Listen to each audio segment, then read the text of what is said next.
Good morning, everyone. Magandang umaga. Welcome to our worship this morning, the third Sunday after the Epiphany. And for our worship this morning, again, yung ating duo, even Luke will lead us sa ating worship songs. And welcome Al Cyrus para sa ating Bible readings.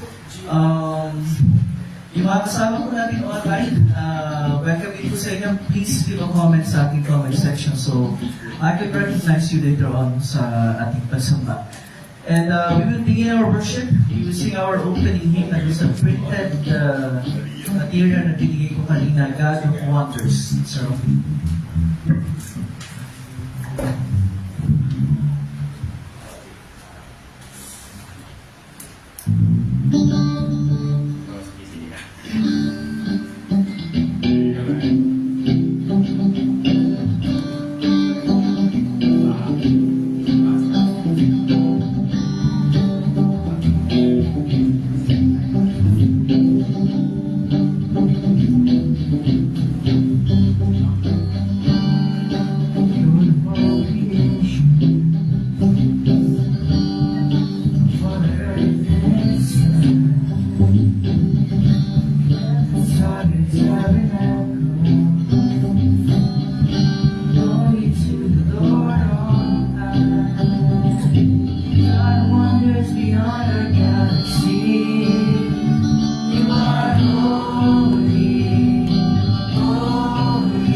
sa opening page, first page, para sa ating gabay sa pagsamba.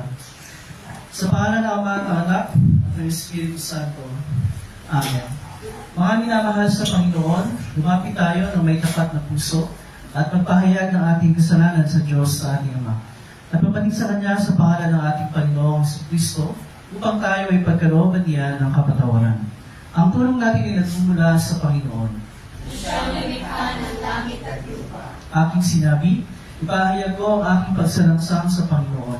At iyong pinatawad ang aking mga kasalanan. Sabay-sabay natin ipahayag ang ating kasalanan. O Diyos, Ama ang makapangyarihan sa lahat, Amang mahabagin, ako ay isang kaawa-awa at abang makasalanan, ay nagpapahayag sa iyo ng lahat ng aking mga kasalanan at mga kasamaan. Na sa pamagitan ng mga ito, ikaw ay nilapasangan ko sa isip, sa salita at sa gawa. At ako'y karapat-dapat na sa kaparusahan mo sa panahong ito at sa kaparusahan walang hanggan. Ngunit buong puso ako na malapit at nagsisisi dahil sa mga ito. At dumadalangin ako sa iyo dahil sa walang hanggang kahabagan mo. At alang-alang sa banal, walang dumis, mapapait na pagtitiis at kamatayan ng iyong iniibig na anak sa Yesu Kristo, na maging mahabagin at mapagbiyaya ka nawa sa akin na isang abang makasalanan. At sa tulong ng Espiritu Santo ay panawagin ang aking kaalaman at maging masunurin sa iyong salita hanggang sa wakas. At sa iyong habag at biyaya ay magkaroon ako ng buhay na walang hanggan. Sa pamilya ng Yesu Kristo na aking Panginoon. Amen. Ang Diyos, ang ating Ama sa langit, ay tunay ngang mahabagin sa atin. Ibinigay niya ang kanyang buktong na anak na si Jesus upang maging handog sa ipagpapatawad ng ating mga kasalanan. Kaya't bilang tinawag na lingkod ni Kristo at sa pamagitan ng kanyang utos, ay pinatatawag ko sa inyo ang lahat ng inyong mga kasalanan. Sa pangalan ng Ama at ng Anak at ng Espiritu Santo. Amen. Tayo manatili nakatayo. Ikaw ay mahabag, tulungan ng Sion, pagkat dumating na ang takdang panahon. Sa kalagayan niya ay dapat tumulong. Ito'y masusulat upang matunghayan, susunod na lahing di pa dumarating. Ikaw nga, O Yahweh, ang siyang pupurihin. Mula sa itaas, sa trono mong banal, ang lahat sa lupa ay iyong minamisdan. Iyong dinirinig ang pagtataguyan ng mga bilanggong. Ang hatol ay bitay upang palayain sa hirap at taglay. Ano pat ang iyong nganay mahayag sa Zion, O Yahweh, ikay itatanyag. At sa Jerusalem, pupurihin ganap kapag ang mga bansa ay nagsasama-sama sa banal na lungsod upang makisamba. Ikaw ay mahabag, tulungan ng Zion, pagkat dumating na ang takdang panahon. Sa kalagayan niya ay dapat tumulong. Awitin natin ang luwalhati sa Ama. Luwalhati sa Ama at sa Anak at sa Espiritu, kung paano noong una, ngayon magpakailanman, walang hanggan. Amen. Panginoon,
Ikaw lamang, O Kristo, at ang Espiritu Santo, ang pinakadakila sa kalatian ng Diyos Ama. Amen. Ang Panginoon ay sumayo. Ang kanyang Espiritu. Manalangin tayo. Makapangyarihan at walang hanggang Diyos, sa ayon sa iyong habag, ay lingapin mo kami sa kabila ng aming mga kahinaan. At sa pamamagitan ng iyong dakilang kapangyarihan, ay ipagtanggol at pagalingin mo kami. Sa pamamagitan ng iyong bugtong na anak, si Jesucristo na aming Panginoon, na nabubuhay at naghahaling kasama mo at ng Espiritu Santo, iisang Diyos ngayon at magpakailanman. Amen. Tayo mo po at pakinggan natin ang pagbasa ng mga salita ng Diyos.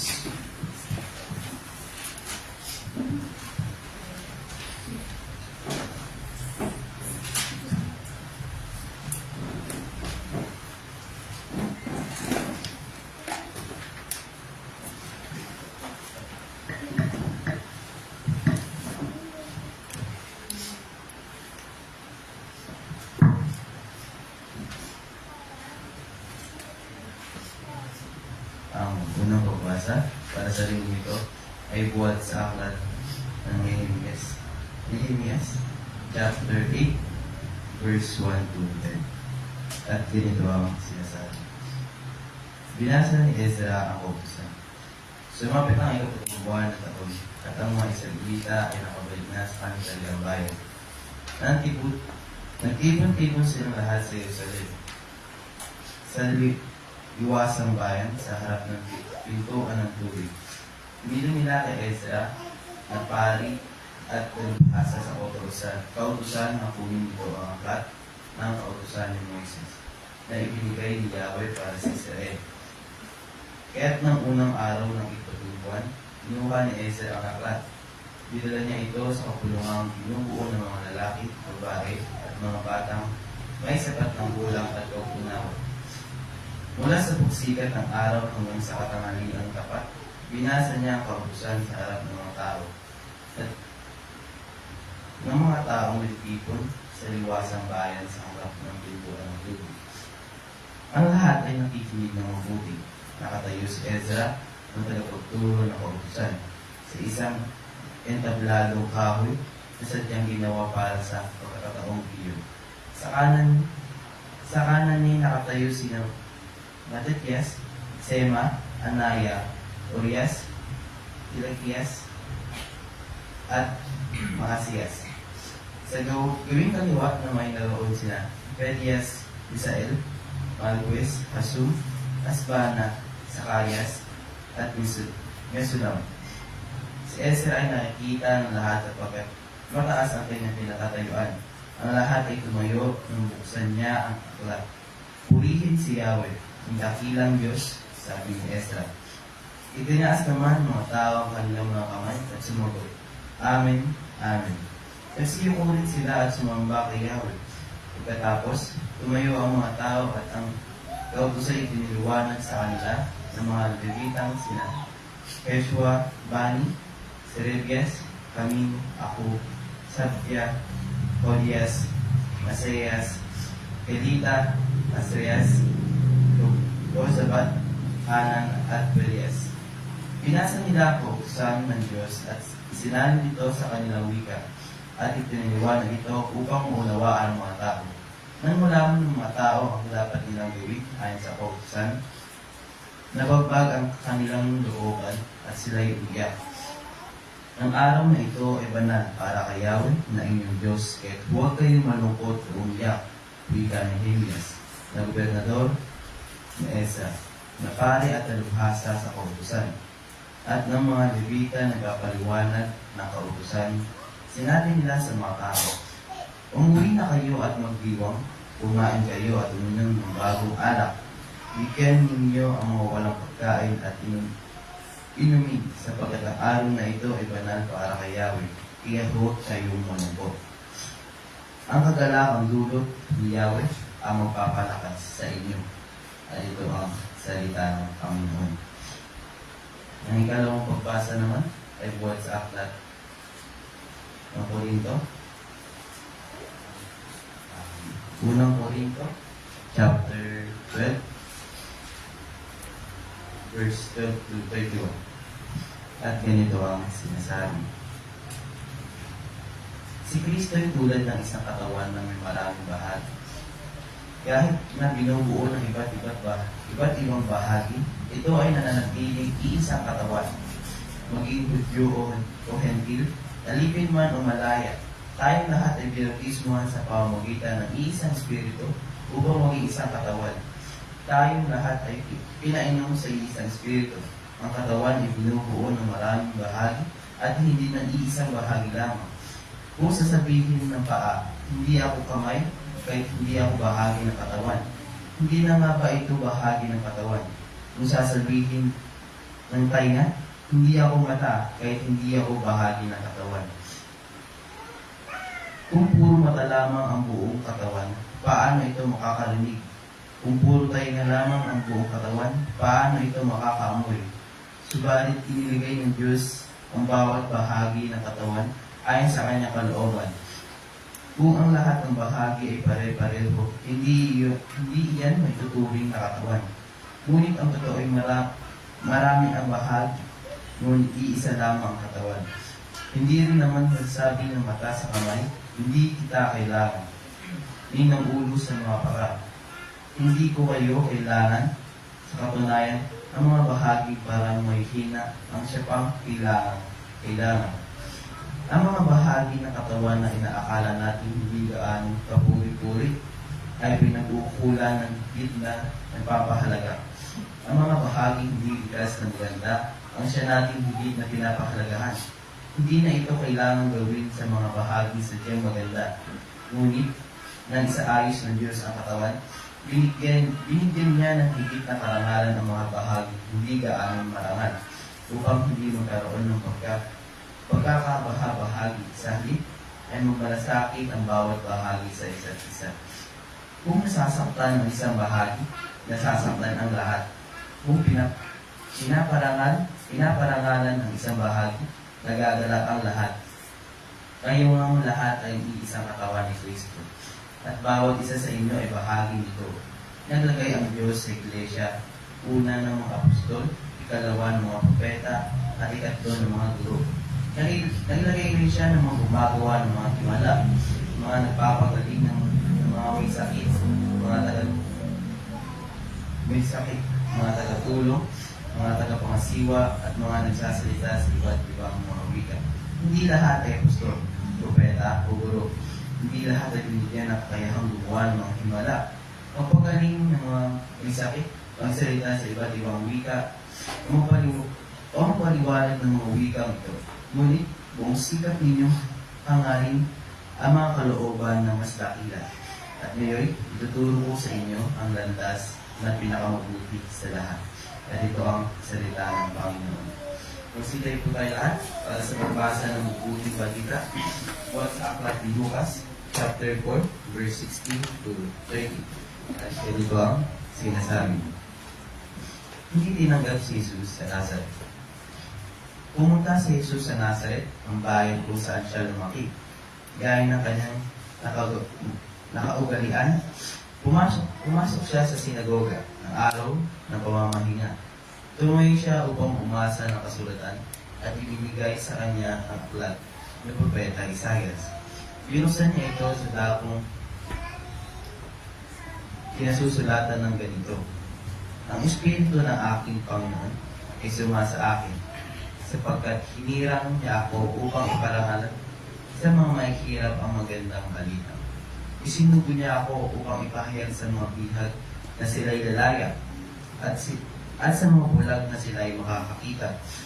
Isinugo ako upang palayain ang mga inaapi at upang ipahayag ang panahon ng pagligtas ng Panginoon. Inarolyo niya ang kasulatan, isinauli sa tagapagtinga at siya'y naupo. Nakatitig sa kanya ang lahat ng nasa sinagoga at sinabi niya sa kanila, ang kasulutang ito na inyong narinig ay natupad ngayon. Pinuri siya ng lahat at humanga sila sa kanyang napakahusay na pananalita. Hindi ba ito ang anak ni Jose? Tanong nila. Kahit sinabi ni Jesus, tiyak na sasabihin ninyo na sa akin ang kasabihang ito. Gamutin mo muna ang iyong sarili. Marahil, sasabihin pa ninyo, gawin mo rin dito sa iyong sariling bayan ang mga nabalitaan namin ginawa mo sa Capernaum. Tandaan ninyo, walang propetang kinikilala sa kanyang sariling bayan.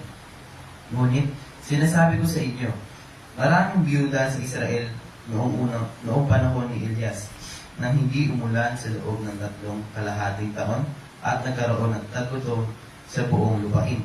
Subalit, hindi pinapunta si Elias sa kanino man sa kanila, kundi sa isang biyuda sa Sarepta, sa lupain ng Sidon.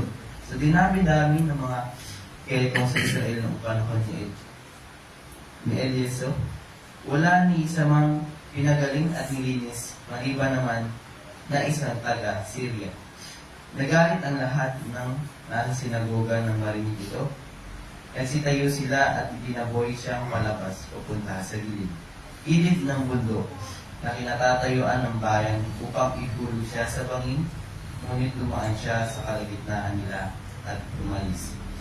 Mula roon, si Jesus ay nagpunta sa Capernaum sa Galilea at nagturo sa mga tao ng araw ng pamamahinga. At ito ang salita ng Panginoon. Manatili po tayong nakatayo at sabay-sabay po natin bigkasin ang pananampalatayang Kristiyano sa pahina 8, ang kredo ni Sen. Sabay-sabay po tayo. Sumasampalataya ako sa isang Diyos ang mga makapangyarihan sa lahat, na may likha ng langit at lupa, at ng lahat ng bagay na nakikita at hindi nakikita.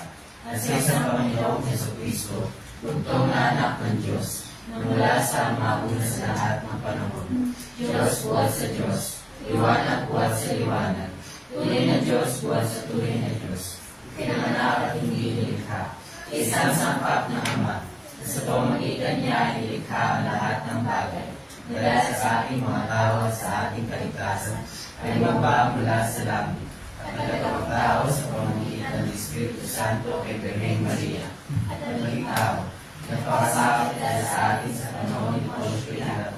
Ipinako sa krus ng matay at pinipili, na ikatlong araw na buhay na muli sa ayon sa kasulatan, umakyat sa langit at nakalutok sa kanan ng Ama, at siya ay babalik muli na may kalatian upang hukuman ang mga buhay at ng mga patay.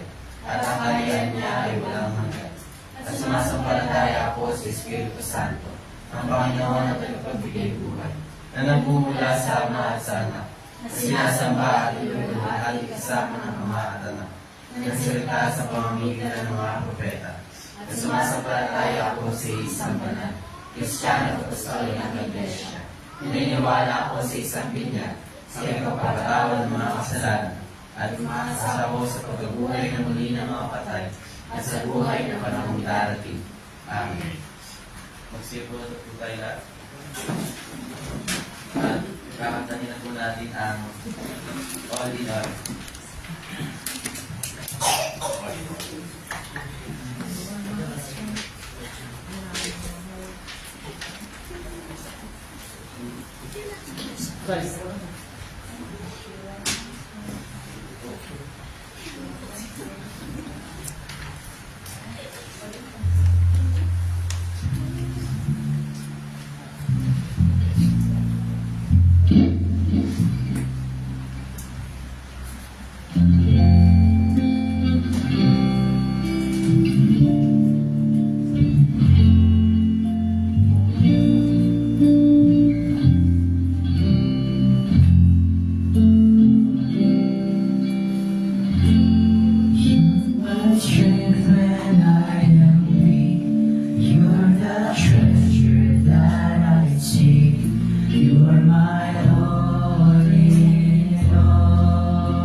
shame.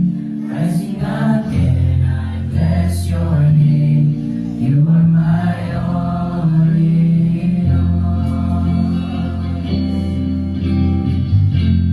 When I fall down, you pick me up. When I am dry, you fill my cup. You are my all in all.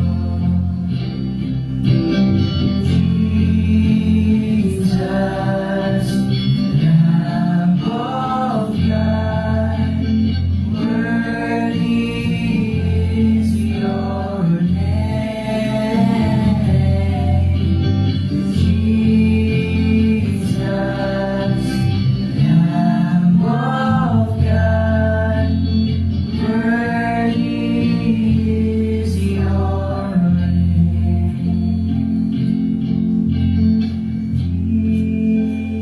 Jesus, Lamb of God, worthy is your name.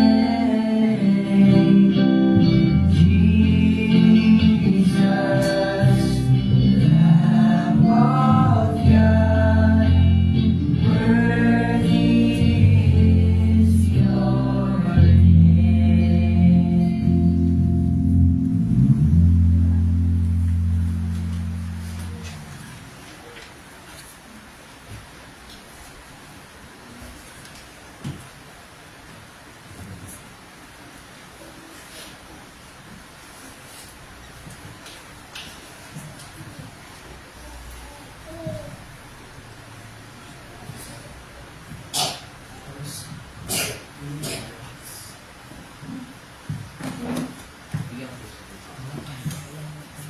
Okay, good morning everyone.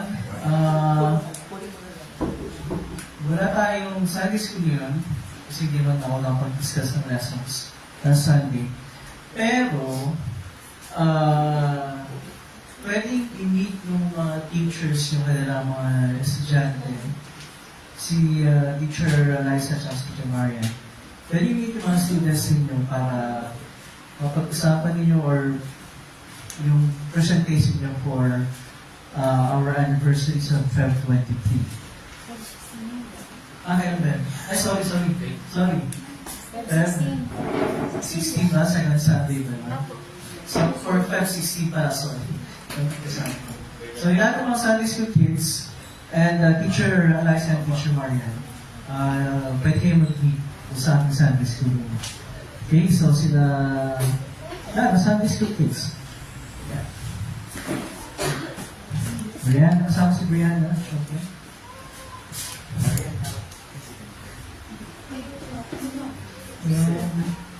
Yan, tawag ka. Ano ba ka? Ako ba nakikita?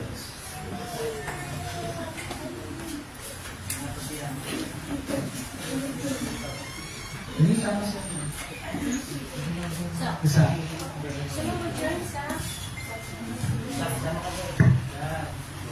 Sige ko rin na natin.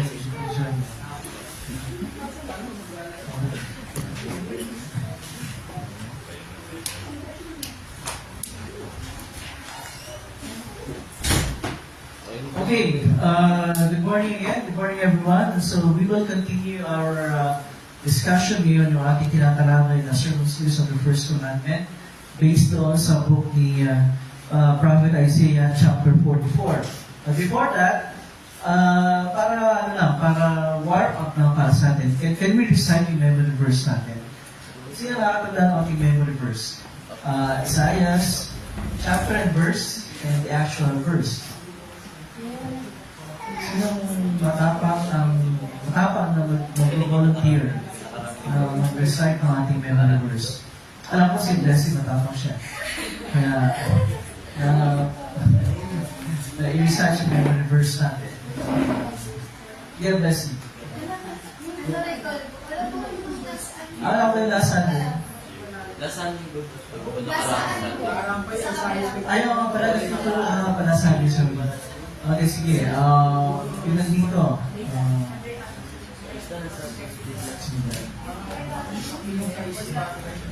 Ay siya, nagtataas ang kamay. Ganun ka, dalawa kami pa ang tinataas ko eh. naging ready ka eh. Si after Aisha, go ahead. Kayo ba? Isaiah chapter 55 verse 8. Ang sabi ni Yahweh, ang inyong kaisipan, ang inyong kaparaan. Okay. Tama, pero nagbaliktad na. yung first part. Sino?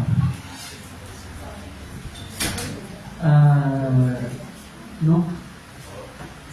Wala pa nga, diba? Ayun po yun. Go. Sa chapter 5 verse 8, sabi ni Yahweh, ang aking kaisipan ay hindi mo kaisipan, ang inyong paparaan ay hindi mo paparaan. Okay, tama. Very good. So, tama naman yung sa'yo, Aisha, nabaliktad tayo sa first part. Yung sa first, ang akin. Then sa second part, ang inyo. Okay, so sabay-sabay tayo. Isaiah 55 verse 8. Ready? Go. Isaiah chapter 55 verse 8. Sabi ni Yahweh, Ang aking kaisipan ay hindi mo makisipan. Ang inyong kaparaanan ay hindi ko kaparaanan. Okay, very good. So yan ang ating memory verse. So mamaya meron tayong isa pang memory verse na i-recite. So that bago matapos ito, marami na tayong memory verses that we can recite. Okay, so still nandun pa tayo sa Isaiah chapter 44. And last Sunday, just to have a brief recap, we talk about verses 9 to 11 at tinalakay natin last Sunday specifically kung ano-ano yung mga bagay na ginudiyos ng mga tao. Pag sinabi natin ginudiyos ng mga tao, ito yung mga bagay na pinagtitiwalaan, pinapahalagahan, kinakatakutan, minamahal ng mga tao ng higit sa Diyos. Kaya ginudiyos kasi they take the place of God in our hearts. Hindi naman talaga sila Diyos. Kasi in the first place, hindi sila pwede maging Diyos. Kaya tawag sa kanila ay mga Diyosan. Kaya sinabi din natin na itong mga bagay na ito ay mahalaga. Ay gamit nyo sa buhay natin. Hindi naman yan mga basta mga bagay in themselves. Hindi. No? Pero, dahil inilalagay natin itong mga bagay na ito, pinapakunan sa buhay natin, in place of God, iba nagiging ano sila. The moment na yung mga bagay na binanggit natin last Sunday ay ginawa din pakunan sa buhay natin, bagamat mahalaga sila, nagiging ano sila? Magiging nothing, magiging walang halaga. Again, hindi sila walang halaga in themselves, mahalaga yan. Pero the moment that ginawa silang parang Diyos sa buhay natin, nawawala sila ng halaga.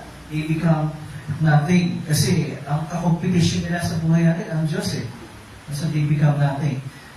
Yung mga bagay na binanggit natin last Sunday na Diyos sa mga tao, ilan ba yun? 1, 2, 3, 4. I have 5 doon sa akin is, una sinabi natin yung karunungan ng tao. Okay? Karunungan ng tao, nagiging Diyos-Diyosan ng mga tao, pag sinasabi natin mas marunong na tayo kaysa sa Diyos. Diba? Nilalagay natin yung lahat ng pagpapasya sa ating mga kamay. We ignore yung sinasabi ng Diyos sa kanyang salita. Okay? Kaya sabi natin, mga material things na mayroon tayo. Again, those are important. May gamit sa buhay natin yun, pero hindi dapat maging pangunan sa buhay natin. Relationships. Diba? Again, nilikha tayo ng Diyos to be in relationships. Diba?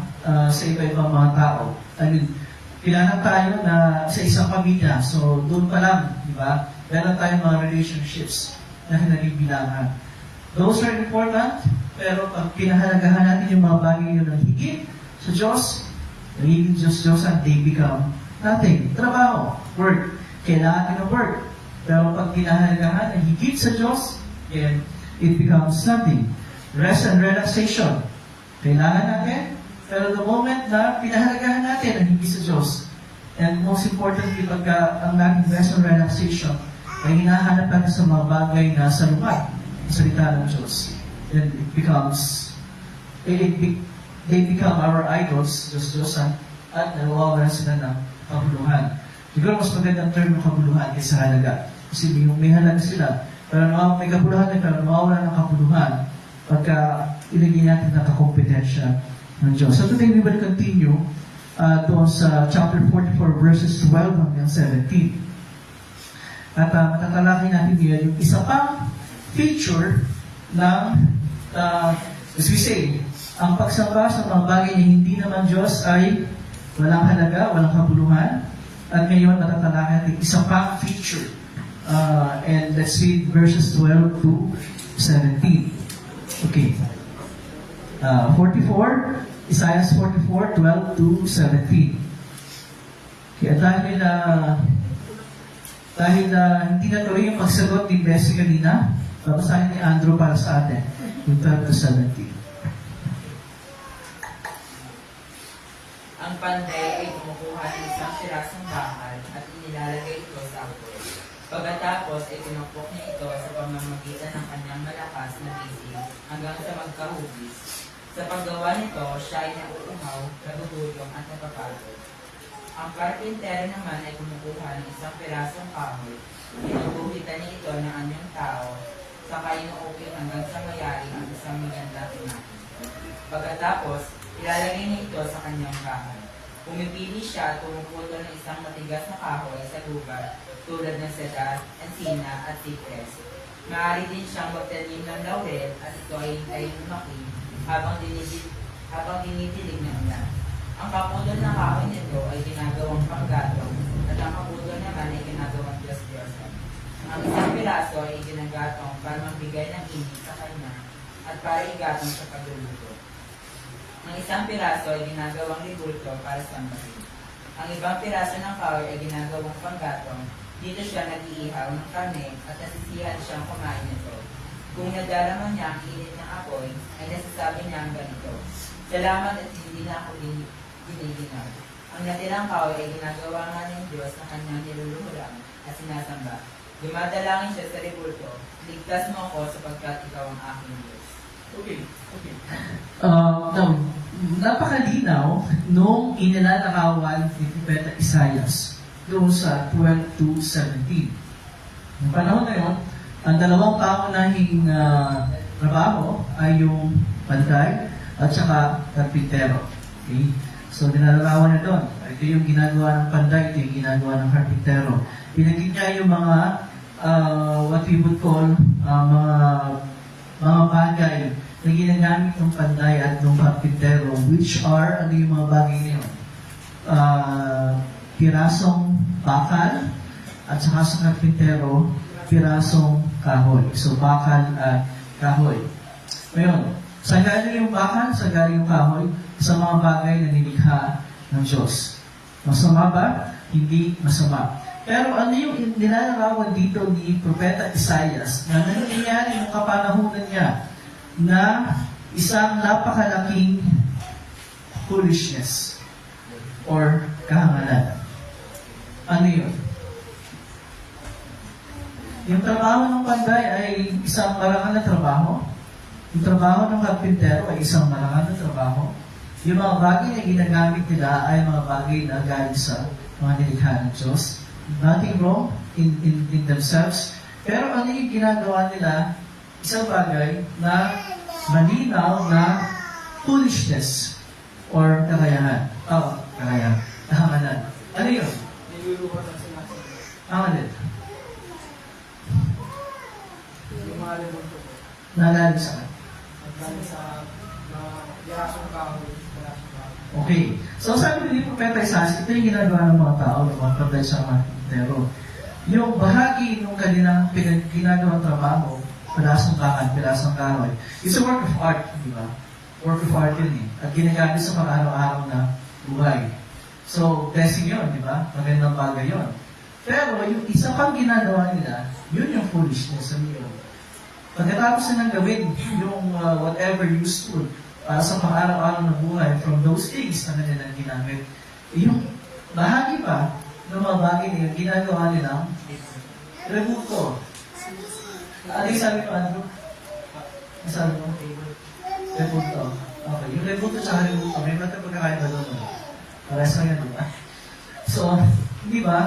So, that's foolishness. Kasi, tapos ano pa sabi doon? Yung kapiraso ng kahoy, ginagatong. At So iba pa, pag hindi na magagamit, tinatapon. Then, yung bahagi na yun, inaanyuan nila, ginagawa nilang rebulto. At ano?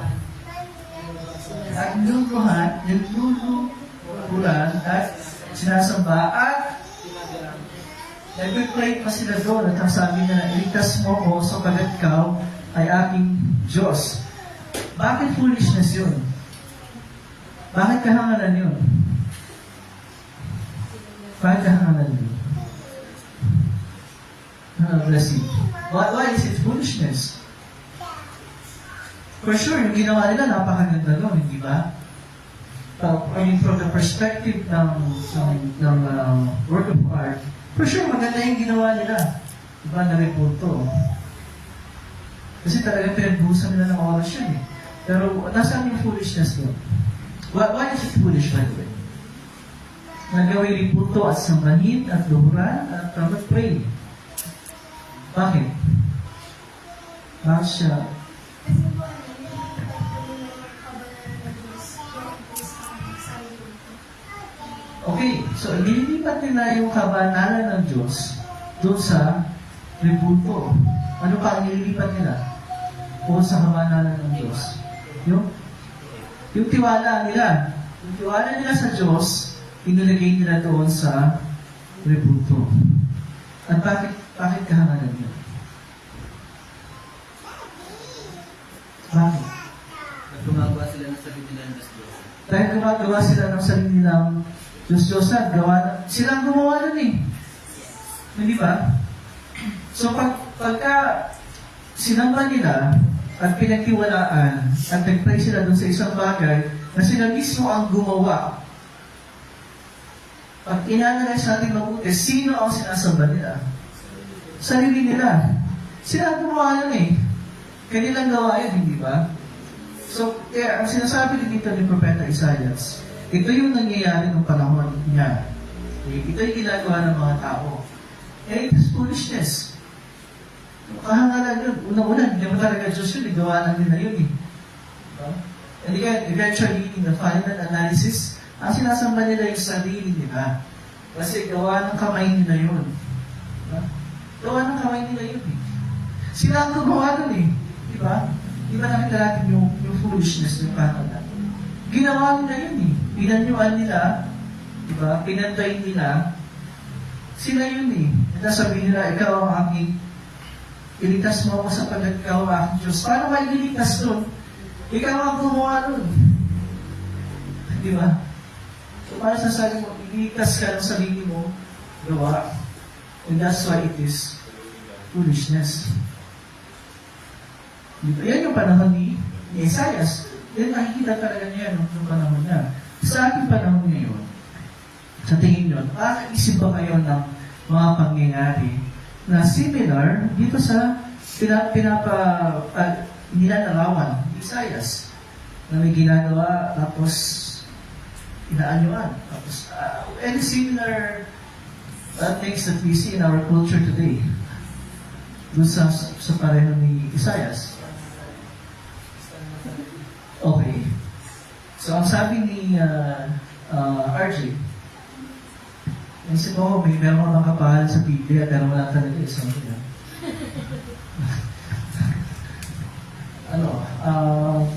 Yun, di ba? Kahit ang sa nangyayari pa rin yan eh, na inaanyuan, di ba? And then, ginagawa mo. Well, hindi sinasabing, hindi tinatawag na Diyos, pero pag ating inisip na mabuti, ganun din ang kinakalabasan nun, di ba? The moment na ilipat natin yung, sabi ni Blessing, ilipat natin yung kabanalan ng Diyos doon sa isang bagay na ginawa ng kamay ng tao. Kahit na yung ginawa ng rebuto ay sabihin natin representasyon ng Panginoon. We have one word yan, representasyon ng Panginoon. Again, there's nothing wrong sa paggawa ng mga bagay na yan. There's nothing wrong. Hindi mali yan. Kasi kung mali yan, hindi mali pala akong mag-display ng mga pictures ko sa bahay. Diba? Ba't tayo nag-display ng mga pictures natin sa bahay? Bukod sa pogi-pogi ka sa sarili mo, RJ. Gusto mo makita araw-araw. Yung picture mo. Saint RJ. Bagay ba? Bukod ng RJ, bakit lang tayo lalagay ng mga pictures natin sa bahay? Inspirasyon. Inspirasyon. Diyan ang inspirasyon ba pag nakita yung picture na? Pag-isip mo sa umaga mo, di ba, masama yung pagkakatulog mo, tapos na nabuharan mo yung picture ni RJ, inspirasyon ba yung para sa'yo? Parang paligtad yung epekto, no? O, parang nasira yung araw mo. Sana tulog ka na lang. Please ko na maganda yung panaginip niya. Pag-isip, vice versa. Inspirasyon mo. Pwede naman. Diba? I mean, it's a reminder. I mean, seriously speaking, reminder para sa atin, especially your family, diba? Paalala na ito, we have this family, we have this friend, we have this person. So, nothing wrong. Diba?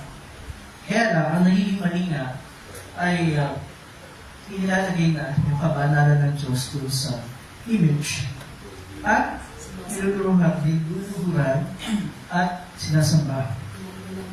Ay, sasabihin ng ibang tao, hindi naman namin sinasamba. Ang Diyos pa rin ay yung Diyos na nasa langit. Ito ay, ang sasabihin nila ay parang is a representation ng Panginoon. Okay, nothing wrong with saying representation. Pero the moment na idinirekta ng tao yung kanyang panalangin yung sa rebulto, di ba? Then it becomes, yung sinasabi ni Propeta Isaias dito, nagiging Diyos-Diyosan yung rebulto. Hindi dahil yung rebulto mismo. Okay? Walang kasalanan yung rebulto, walang kasalanan yan. Kasi iba, pagka yung mga grupo ng kalatayan na pagka naging pag may nakita ng rebulto, kasakin natin yung rebulto na yan, diba? Turugin natin. Wala mga kasalanan yung rebulto. Diba? Yung kailangan durugin, yung maling paniniwala, hindi yung rebulto. Hindi mo sabihin, pag mali yung paniniwala ni RJ, dudurugin mo si RJ, diba? Yung paniniwala, hindi si RJ mismo, diba? So, yung ganun mga bagay, lalagin mo. Diba? Kaya meron tayong mga ganyan din sa ating simbahan. Ang pinapaalala sa ating Propeta Isaias dito, think about it, pag-isipan natin mabuti. Pag-isipan natin mabuti.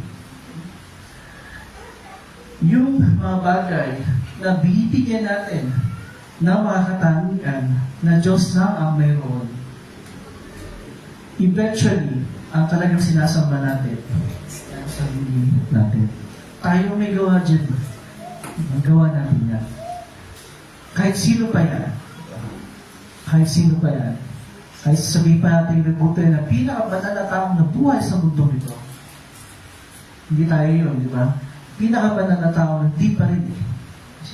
Wala, hindi mo dapat isalin ang kabanalan ng Diyos doon sa anumang nakikita bagay. It is foolishness.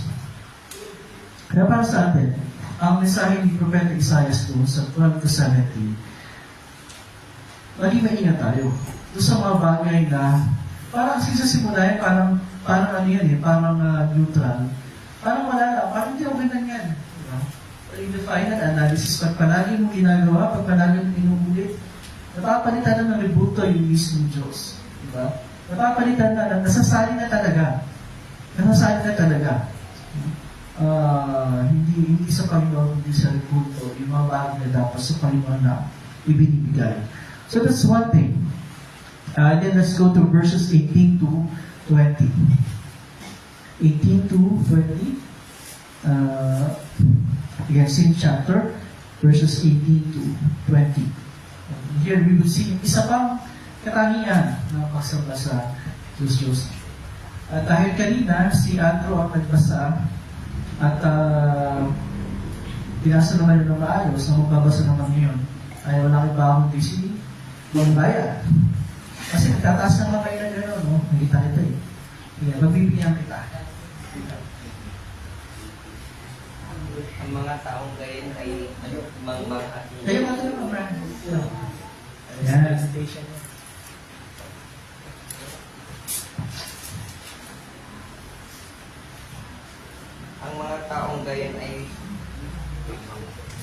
ang mga taong gayon ay mga mangmang at hindi inuunawa ang kanilang ginagawa.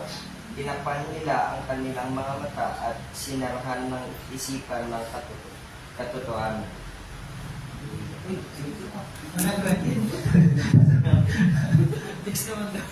Hindi na nila naisip ng kaputol ng ginawa nilang rebulto ay ginamit na panggatong sa pagluluto ng tinapay at karne kanilang pinhan. Hindi man lamang nila itinanong sa kanilang sarili kung hindi kaya karumal-dumal ang sumamba sa isang pirasong kahoy. Ang mga gumawa nito ay parang kumakain ng abo, lubusan na siyang nailigaw na kanyang maling paniniwala at mahirap ng ituwid at hindi siya papayag na ang rebutong hawak niya ay hindi mga Diyos. Okay. Now, from foolishness, di ba? Kahangalan. Pag yung kahangalan na yun, na hindi agad chinek, hindi agad pinutol, ano nangyayari? Ano nangyayari? From foolishness to blindness. Nagiging bulag na sa katotohanan. Kaya sabi dito, ang hirap na niya ituwid. Bakit? Kasi nga, nag-ugat na sa puso yung maling paniniwala. Kaya ganun ka-importante sa una pa lang, ma-detect na yung ano yung mali para ma-ituwid. Kasi pag hindi, nagiging natalapanin na eh. Di ba pag yung isang bagay pa ulit-ulit na ginagawa, kahit mali nagiging tama. Nagiging tama, nagiging totoo yung mali. And that's what happens with so many traditions na meron tayo, di ba? Ang hirap baliin. Kasi baka sasabihin, tradition na eh. Diba? Nakamulatan na eh. So, ang hirap ng baliin, kahit na hindi ayon sa salita ng Diyos, kinamulatan, diba? Ayun ang sinasabi nito na yung Propeta Isaias para sa atin, na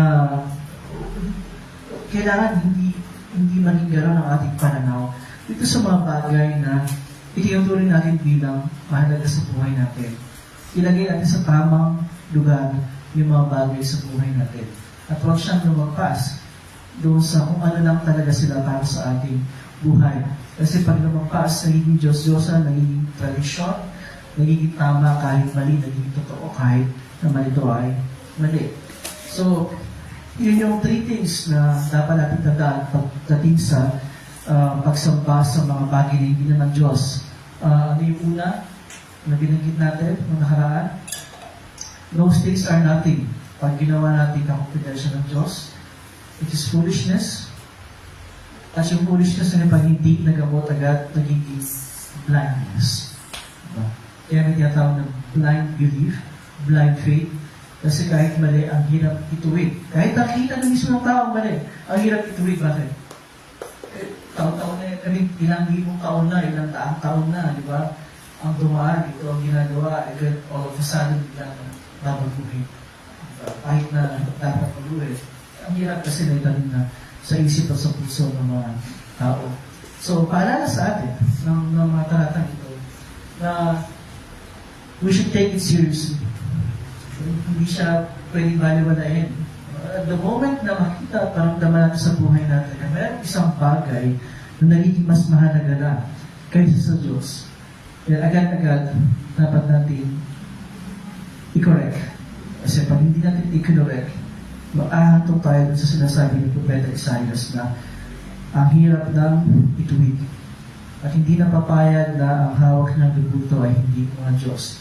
Literally and also figuratively. Hindi tayo papayag yung mga bagay na inilagay natin pangunin sa buhay natin ay hindi pangunin. Diba? Ang hirap ng itiwan. Again, sa ating sarili, mahirap talagang itiwan ng mga bagay na yan. But of course, with the help of the Holy Spirit, may tutuwid natin yung mga dapat na tuwid. At machi-check natin para hindi magkaroon ng mga bagay sa buhay natin na kukumpetensya sa Diyos. Sa ating patitiwala, pagmamahal at pagkatakot sa Diyos. Okay? So, next Sunday, we'll continue dun sa last verses ng chapter 44. We'll have our conclusion next Sunday sa ating study. But before that, meron tayong memory verse again for today. At ang memory verse natin ay nasa New Testament, nasa Bagong Tipan. And it is isa sa mga aklat ni St. Paul sa Filipos chapter 3 verse 8. Okay, Filipos chapter 3 verse 8. Sa bandang likod ng mga Bibles natin. So, Filipos. F-I-L. Tama ba yung bagong abbreviation sa Bible natin? Filipos. Chapter 3, verse 8. Ang Efeso. Filipos, chapter 3. 3 hindi verse 8. Okay, Filipos chapter 3, verse 8.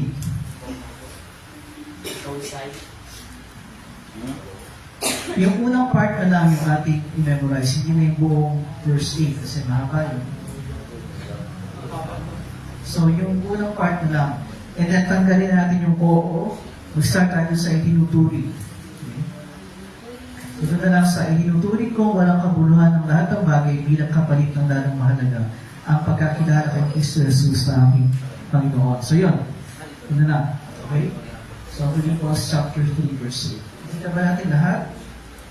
Ay, good na kayo.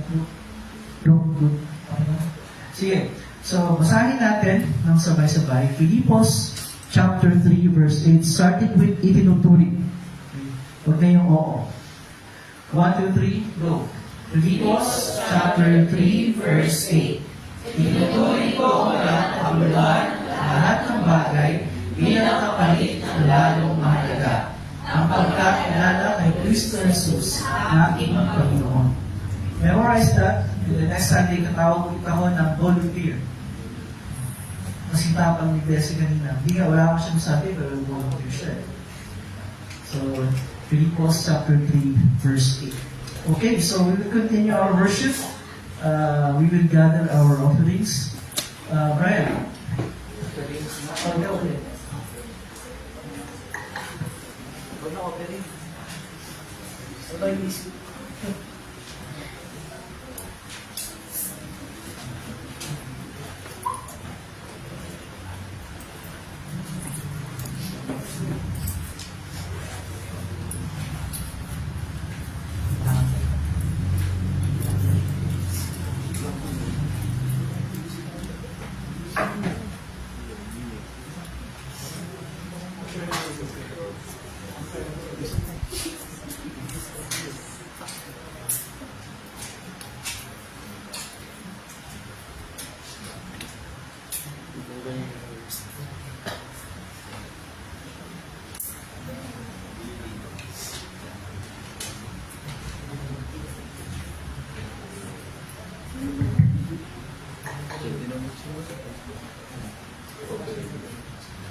Okay, we will continue sa ating prayer. Please stand. Sabi ko kayo.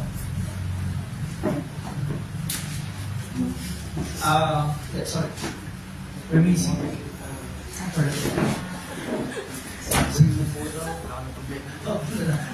Sorry. Ano yan, para Mag-isip. pag-isip na. Everything na you want to include sa prayer sa atin. Hindi nga lang salamat. Anything? Hindi ko wala, and then you go to the Lord chair. At natay mo, tayo ay manalangin. Na maraming Diyos sa mga Panginoon sa lahat. Buli ko, maraming salamat sa bagong umagang ito na ipinagkaloob sa aming bagong simula ng panibagong linggo. Maraming salamat po sa lahat ng mga blessings. And most especially for the blessings of forgiveness para sa mga kasalanan namin. The assurance na nagkahamali kami, nagkakasala kami, palagi kami nagbibigo na gawin ng tama. And yun pa man, binibigyan po kami ng katiyakan na lahat ng aming mga kasalanan ay pinatawad na dahil ang lahat ng ito ay biniyaran na ng lubos ng aming Panginoon doon sa krus sa pamamagitan ng kanyang buhay at ng kanyang kamatayan at pagkabuhay. Kasama po sa aming panalangin na sa panibagong ligong ito, kayo po ang magpapatubay at kakalinga sa amin, sa mga estudyante, sa pagpasok sa school, araw-araw, sa mga nagtatrabaho, isa sa mga magulang, At lahat po ng aming mga ginagawa, kayo po ang lumabay sa amin at kumalinga. We also pray kung sa aming mga kapatid sa ibang lugar, ang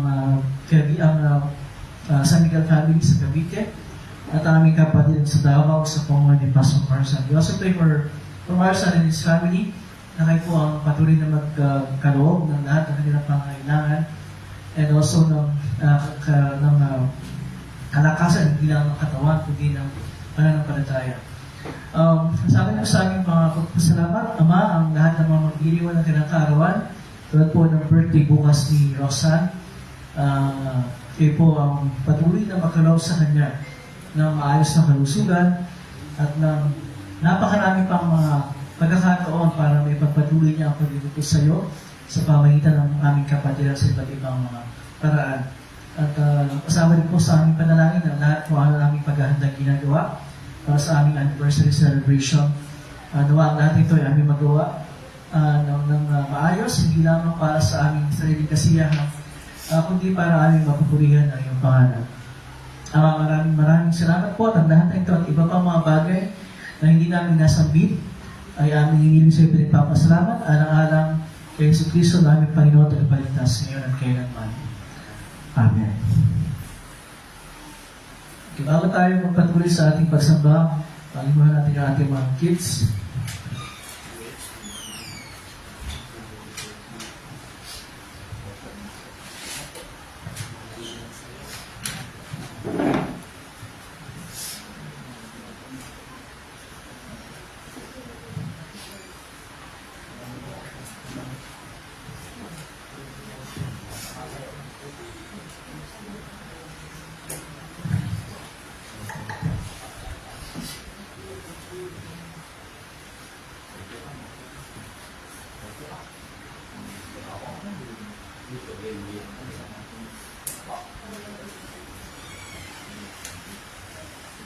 Okay, pasok na.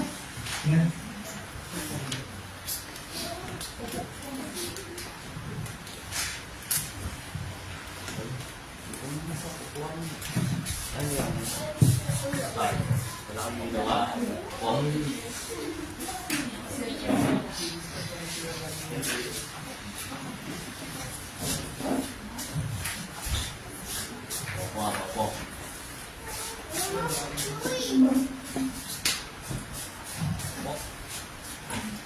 So, syempre, wala silang presentation kasi presentation kasi wala yung lesson. It'll be on Feb 9 pala, sorry. Feb 9, second Sunday, diba? Feb 9. Yeah. Kids presentation. Okay, we will continue sa ating pagsamba. Sa page 16, tayo lahat ay tumayo ang paganda sa hangad ng Panginoon. Sa page 16. Ang Panginoon ay sumayo at ang kanyang espiritu. Magalak ang inyong mga puso. Magalak tayo sa Panginoon. Magpasalamat tayo sa ating Panginoong Diyos na dapat at matuloy na gawin niya. O Panginoon, Amang Banal, makapangyarihan walang hanggang Diyos, tunay nga nararapat, matuwid at kapuri-puri na kami ay dapat magpasalamat sa iyo sa lahat ng panahon at sa lahat ng dako. At ngayon ikaw nga ay aming pinupuri na iyong pinagkaloob sa amin ang iyong buktong na anak. At sa kanya na nasumpungan na anyong tao, iyong pinahayag ang kaganapan ng iyong kaluwalhatian. Kaya kasama ng mga anghel at mga arkanghel, at ang buong mo ng langit, aming pinupuri at dinadakila ang malulhati mong pangalan, laging pinupuri ka at sinasabing, Banal, banal, banal, Diyos na Panginoon ng mga hukbo. Ang langit at ang lupa ay puno ng iyong kaluwalhatian. Hosanna, Hosanna, Hosanna sa kaitaasan. Purihin nawa siya, purihin nawa siya, purihin nawa siya pumaparito sa pangalan ng Panginoon. Hosanna, Hosanna, Hosanna.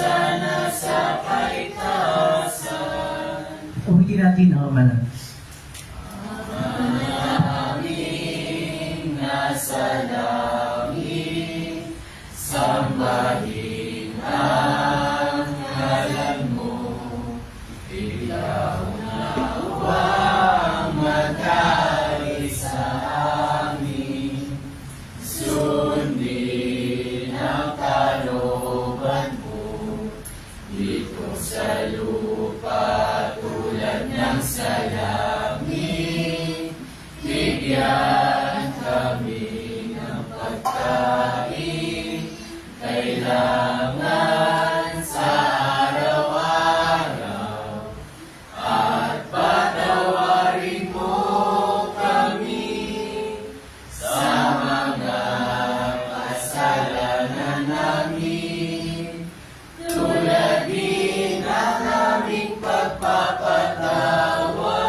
Ang ating Panginoong sa pusang Richie pagkanilo ay dumangkot ng tinapay. At matapos ng pasalamat sa Diyos, ito ngayon pinagtira piraso at ibinigay sa mga alagad na sinasabi, tuloy niyo ito at kanin. Ito ang aking katawan ay binibigay para sa inyo. Gawin ito ang inyong pag-alaala sa amin. Sa ganyan pala, inawakan niya ang saro. Pagkatapos mapagkapunan at ang mapagkasalamat na siya sa Diyos, ay binigay niya sa mga nagsasabi, uminom kayong lahat ito, sapagkat ito ang dugo ng iban. Ang aking dugo na magbuhos tayo sa marami, sa ipagpapatawad ng mga kasalanan.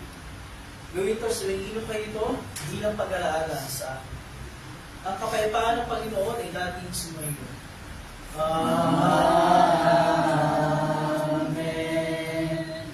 O Kristo, ikaw ang Kordero ng Diyos, nag-aalis ng kasalanan ng sanlibutan, mahabag ka sa amin.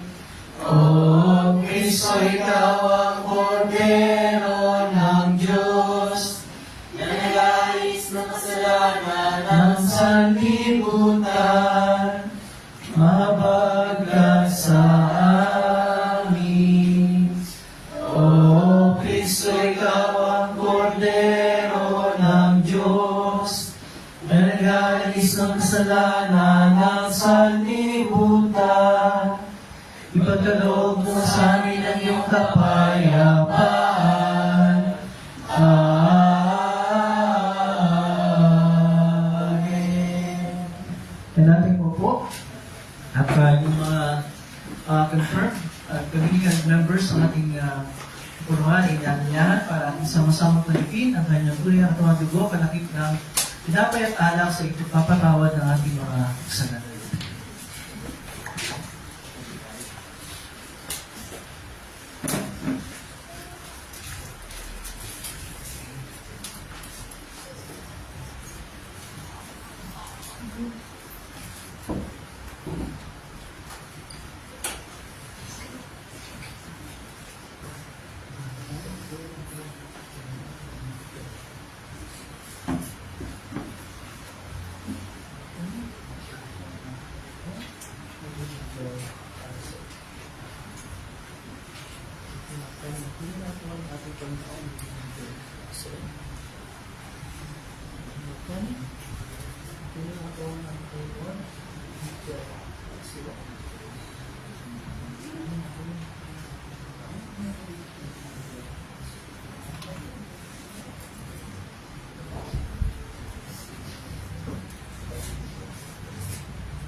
tunay na katawan at dugulawa ng ating Panginoong sa Kristo ang siyang magpalakas at baikiya sa inyo. Sa tunay na panampalataya at tungo sa buhay na walang hanggan, imahan kayo may kapayapaan at galakan sa inyong mga puso. Amen.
Sa natin tumayo, ulitin ang page 21. Ulitin natin ang pagyao sa kapayapaan.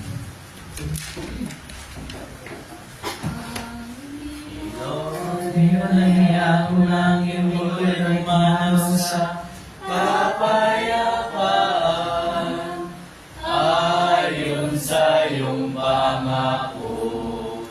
Sapagkat nakita ng aking mga mata iyong pagliligtas, naiyahan mo para sa lahat ng mga bansa. Iwanan ikaw tatanglaw sa mga hentil at magbibigay karangalan sa iyong bayang Israel. Luwalhati sama at sana at sa Espiritu. Paano muna ngayon magpakailanman, walang hanggan.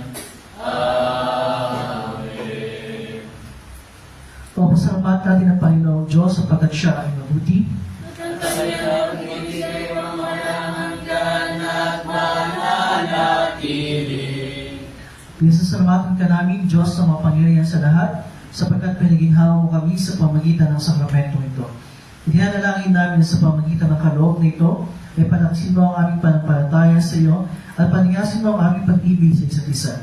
Alang-alang kay Jesucristo ang aming Panginoon, na nabubuhay at naghahari kasama mo at ng Espiritu Santo, iisang Diyos, magpakailanman.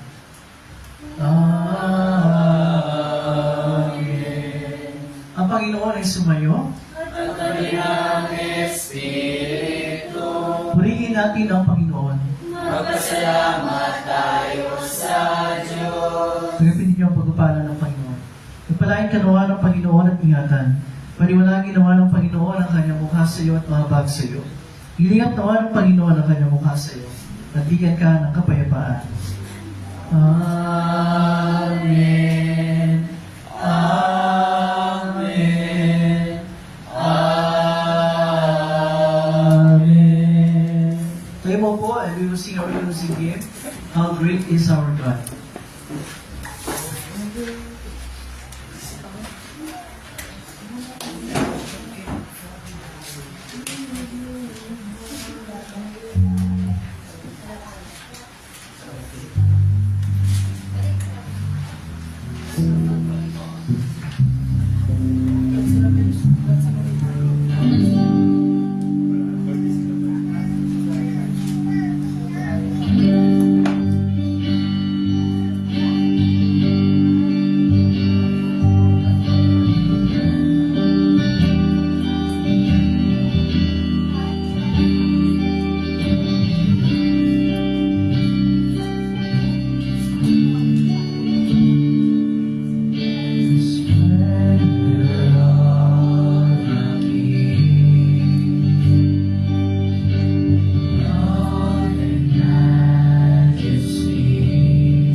our God, and all will see how great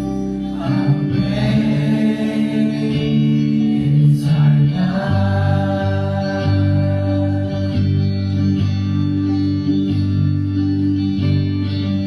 Age to age He stands,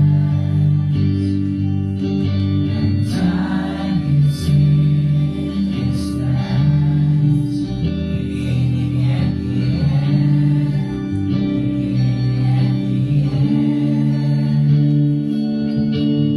God has freed one. Father, Spirit, and Son, the Lion and the Lamb, the Lion and the Lamb. Great is our God. Sing with me how great is our God. All will see how great is our God.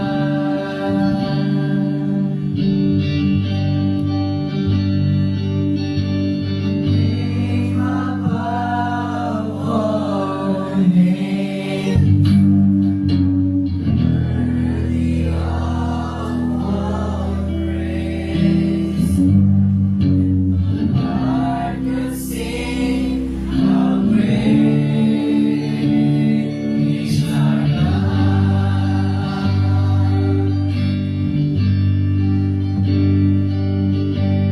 Name above all names, worthy of all praise.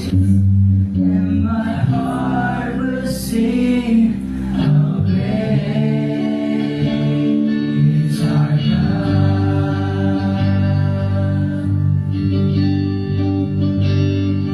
How great is our God. Sing with me how great is our God. All will see how great is our God. How great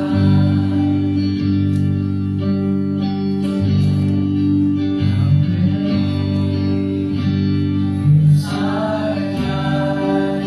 Sing with me how great is our God. All will see how great is our God.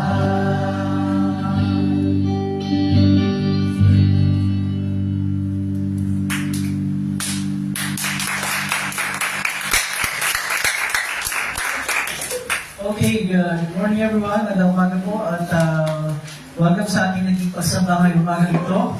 First, we would like to recognize yung ating mga nakasama sa ating live stream.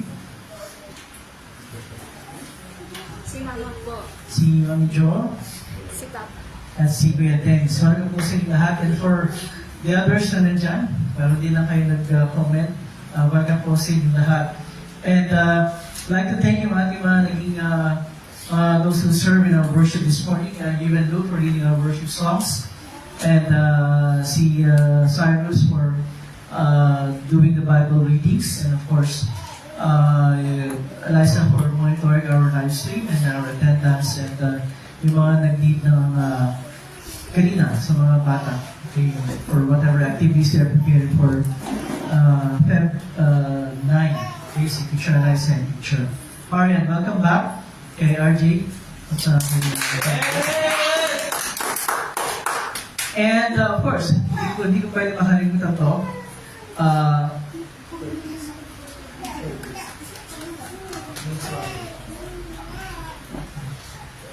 Tomorrow is birthday ng ating pinakamamahal na si Roxanne.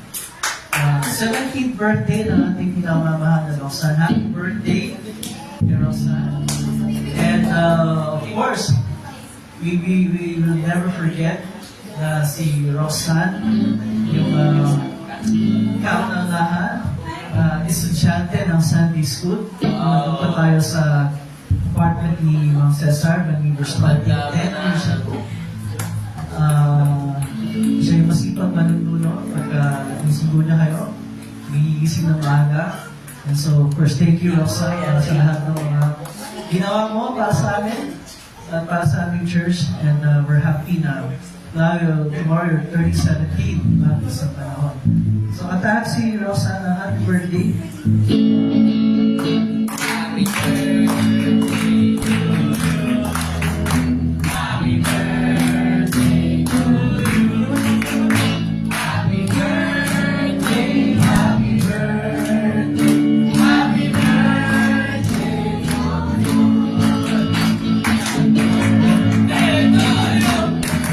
Happy birthday to you. Happy birthday, happy birthday, happy birthday to you. Okay, happy birthday, Roxanne. Happy 17th birthday. And may God continue to bless you always and in always. Okay, announcement. So next Sunday is the first Sunday ng February, ng ating anniversary month. At ang nakalagay ito sa aking listahan, ibinigay niyo sa akin, ang activity next Sunday ay invitation.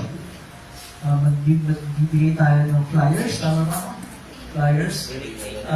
And so, mamaya after ng counting snack at counting kumustahan, yung committee, mag-meet ulit tayo para pag-usapan natin yung mangyayari next Sunday, L4 23. Siguro pwede ko nang i-announce officially nasa 23, yung ating pinaka-anniversary Sunday. Ang ating celebration ay gaganapin sa Millennia, sa Marikina. Dahil nagpunta na ako doon last week para kausapin yung manager, and so meron ng kasunduan. So I can officially announce that doon natin gaganapin yung ating anniversary celebration. So bakit doon? Kasi we need a space na malawak para magawa natin yung activities na gusto natin gawin. So I'll announce you pa mga details habang papalapit ang ating anniversary celebration. Okay, so again, after ng kaunting kumustahan sa class, yung committee, mag-meet ulit tayo para mag-usap ulit. So again, that's Evan Luke and Liza and Marian and Teacher Ayat and Andrew and Cyrus. Hindi ko ba? Ayaw ba? Part ka dun eh. Okay, so we will see you again next Sunday. Thanks for joining us. Bye everyone.